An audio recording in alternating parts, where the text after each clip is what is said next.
तो बच्चों, आज हम लोग इस वीडियो में देखेंगे कार्य पुस्तिका फुलवारी।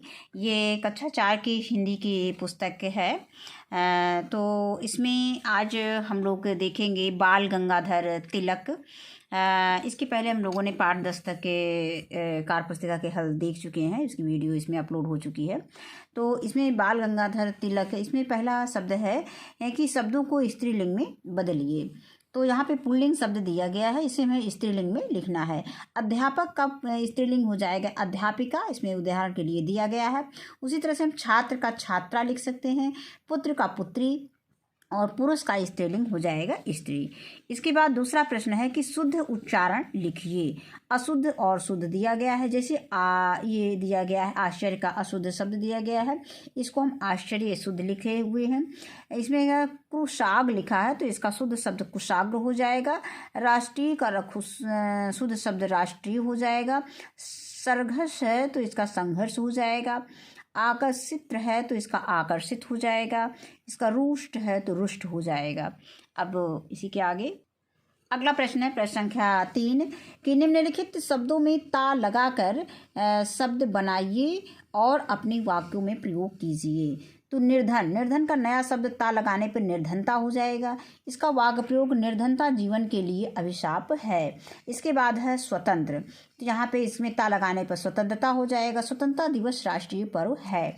चमक यानी चमकता, सूर्य चमकता है, या हम लिख सकते हैं सूर्य चमक रहा है। दोनों वाक्य सही हैं।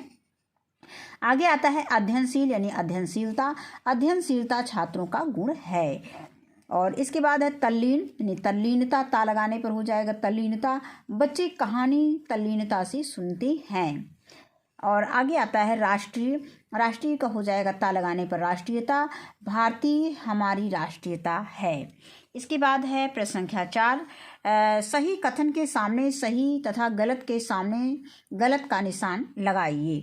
तो पहला प्रश्न दिया गया है कि बाल गंगाधर तिलक का जन्म 23 जुलाई सन 1856 यानी 23 जुलाई सन 1856 ईस्वी को हुआ।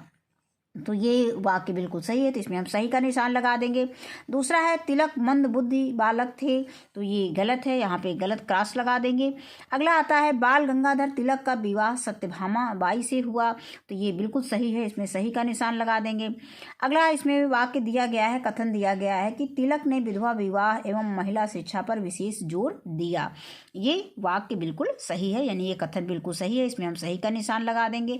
इसके बाद आता है प्रश्न संख्या 5 नीचे दिए गए सर्वनाम शब्द का बहुवचन रूप समझिए और अन्य सर्वनामों के बहुवचन लिखिए।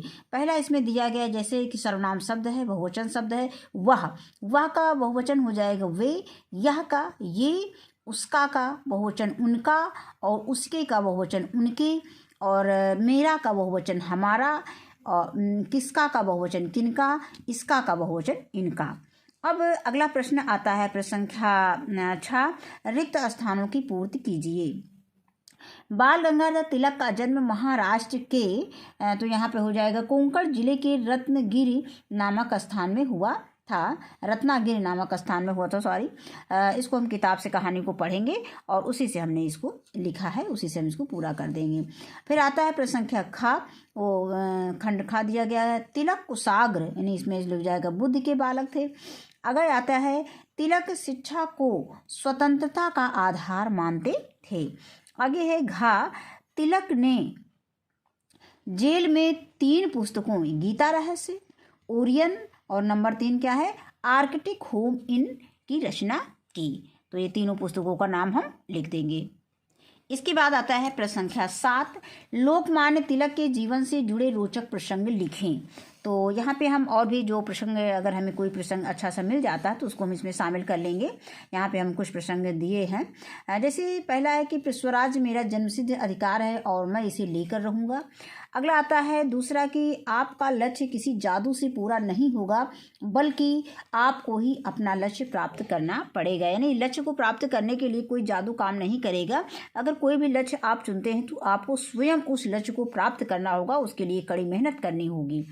आगे आता है कि जीवन एक ताश के खेल की तरह है, सही पत्ते का चयन करना हमारे हाथ में नहीं है, लेकिन हमारी सफलता निर्धारित करने वाले पत्ते खेलना हमारे हाथ में है। तो बस ये पाठ यहीं पे समाप्त होता है। आज की इस वीडियो में बस इतना ही।